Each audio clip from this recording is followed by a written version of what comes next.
오늘 우리가 함께 나눌 말씀은 고린도전서 5장입니다. 고린도전서 5장은 고린도 교회 안에 나타난 음행의 문제를 제대로 해결하지 못한 것에 대해 질책하며 왜 음행한 사람을 공동체에서 내쫓아야 하는지를 말씀합니다. 음행의 문제는 여전히 공동체를 위협하는 요소입니다. 오늘날의 교회도 음행의 문제로 인해서 몸살을 앓고 있습니다. 그래서 오늘의 말씀을 통해 음행이 왜 문제가 되는지, 그리고 이에 대해 어떻게 대처할지 배우고 기준으로 삼아야 할 것입니다.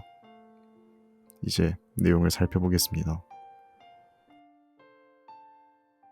1절과 2절입니다.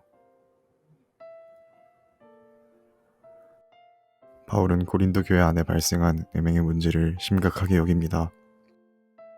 그래서 바울은 너희 중에 심지어 음행이 있다함을 들으니 라고 말합니다. 심지어라는 말은 다른 문제들도 있지만 이 문제만큼은 일어나서는 안 된다는 것을 의미합니다. 그만큼 음행의 문제는 공동체에 위협이 되는 문제입니다. 그런데 바울이 말하는 음행은 단순한 음행이 아니었습니다.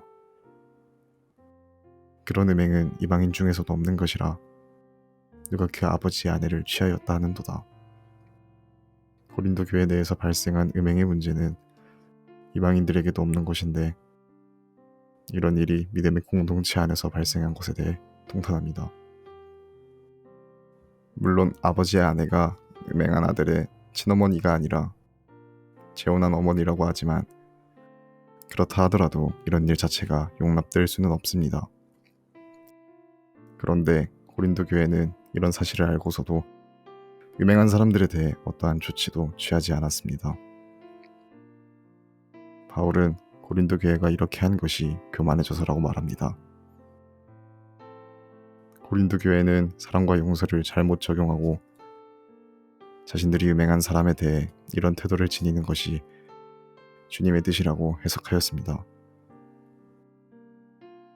그래서 이 문제가 얼마나 공동체의 심각한 문제인지를 알지 못하였기에 이들을 받아들이는 교만함을 행한 것입니다. 이제 이 문제에 대한 바울의 판단입니다.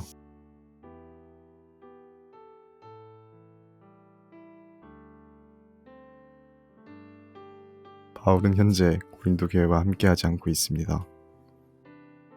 하지만 몸은 그들과 함께하지 않아도 이 문제에 대한 소식을 들었기에 그는 영으로 함께 있어 거기 있는 것 같이 하여 이 문제에 대한 판단을 내렸습니다. 주 예수의 이름으로 내 영과 함께 이런 자를 사탄에 내주었다고 합니다. 그래서 이 판단은 바울이 개인적으로 내린 판단이 아니며 주도권을 고린도 교회에 넘긴다는 것입니다. 사탄에게 내주었다는 의미는 이런 사람이 지옥에 간다라는 의미가 아니라 이 세상에서 충분히 벌을 받게 내버려 두라는 의미입니다. 바울의 서신서에서 종종 볼 수 있는 표현이며 쉽게 말하면 광야에 던져지는 재물과 같은 존재라는 것입니다. 그 이유를 5절에서 볼 수 있습니다. 이는 육신은 멸하고 영은 주 예수의 날에 구원을 받게 하려 함이라. 이런 사람도 구원을 받아야 하기 때문입니다. 이제 바울은 이 문제가 얼마나 심각한지를 6월절을 통해서 가르칩니다. 6절부터 8절입니다.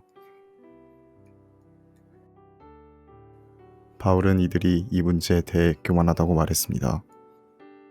그 이유를 6절에서 볼 수 있습니다. 너희가 자랑하는 것이 옳지 아니하도다. 고린도 교회는 이 문제를 자랑했다는 것입니다. 이방인 중에서도 없는 음행인데 믿음의 공동체가 이를 자랑한다는 것이 이들이 얼마나 교만해졌는지를 나타냅니다. 그래서 바울은 이 문제가 얼마나 심각한지를 가르칠 필요가 있었습니다. 6월절에는 누룩 없는 무교병을 먹는데 만약 이때 적은 누룩이라도 반죽에 남아있게 된다면 빵 전체에 퍼지는 것처럼 이 문제를 그대로 방치하면 이 문제가 그대로 고린도 교회 전체에 퍼지게 될 것이기 때문입니다. 그래서 이들은 묵은 누룩을 버려야 합니다. 이들이 누룩 없는 자처럼 된 것이 유월절 어린 양이신 예수님의 희생으로 인한 것이기 때문입니다. 그리고 고린도전서 이전에 바울이 고린도 교회에 보낸 편지가 있음을 알 수 있습니다. 이전 편지에도 바울은 음행에 대해 썼습니다. 그런데도 이들은 바울의 말을 듣지 않았던 것입니다. 이제 바울은 음행과 함께 탐심과 우상 숭배의 문제를 언급합니다.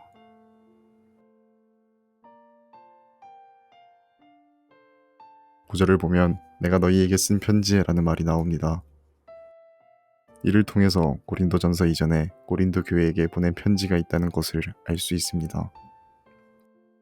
그리고 음행하는 자들을 사귀지 말라 하였거니와 라는 표현을 통해서 이전 편지에 음행에 대한 가르침이 있었다는 것을 알 수 있습니다.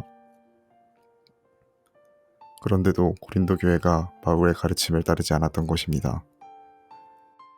그래서 바울은 이 문제와 함께 탐심과 우상 숭배에 대해 함께 가르칩니다. 바울은 음행과 탐심 그리고 우상 숭배를 같은 것으로 취급합니다. 그래서 이런 자들을 도무지 사귀지도 말고 함께 먹지도 말라고 합니다. 교회 밖에 있는 사람들이 아니라 교회 안에서 이런 일을 하는 사람들을 말합니다. 그렇기에 이런 자들을 음행과 같은 맥락으로 내쫓으라고 합니다. 이렇게 해야 교회의 거룩성이 유지되고 교회의 교회다움이 유지될 수 있습니다.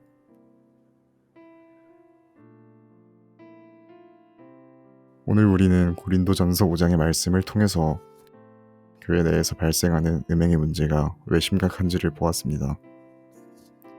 음행의 문제를 노력으로 비유하여 이 문제를 즉각적으로 해결하지 않으면 순식간에 교회 전체에 퍼져서 교회의 거룩성을 무너지게 할 것입니다.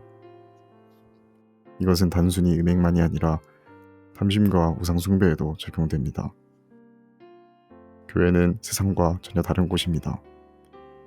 믿음으로 의롭다함을 받은 지금은 세 사람들이 함께 모인 곳입니다. 물론 믿음의 정도는 다릅니다. 하지만 세 사람이 되었다는 사실에는 변함이 없습니다. 이런 사람들이 모여서 하나님의 말씀을 배우고 이를 기준으로 살아간다면 교회는 세상과 전혀 다른 거룩성을 나타내는 공동체가 됩니다. 우리는 죄에 대해 민감해야 합니다. 이것은 죄에 대해 두려워하라는 것이 아닙니다. 깨어 있으라는 것입니다. 말씀과 성령으로 사는 사람들은 항상 깨어 있기에 죄에 대해 민감할 수 있습니다.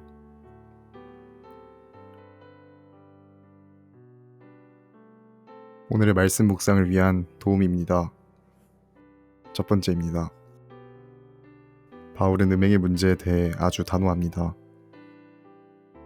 바울이 이렇게 단호한 이유를 생각해 봅시다. 그리고 나는 이 문제에 대해 어떤 태도를 지니고 있는지 점검해 봅시다. 두 번째입니다. 바울은 음행과 함께 탐심과 우상 숭배를 언급합니다. 이들이 가지고 있는 공통점에 대해 생각해 봅시다. 그리고 이 문제에 대해 내가 자유롭기 위해서는 어떻게 해야 할까요?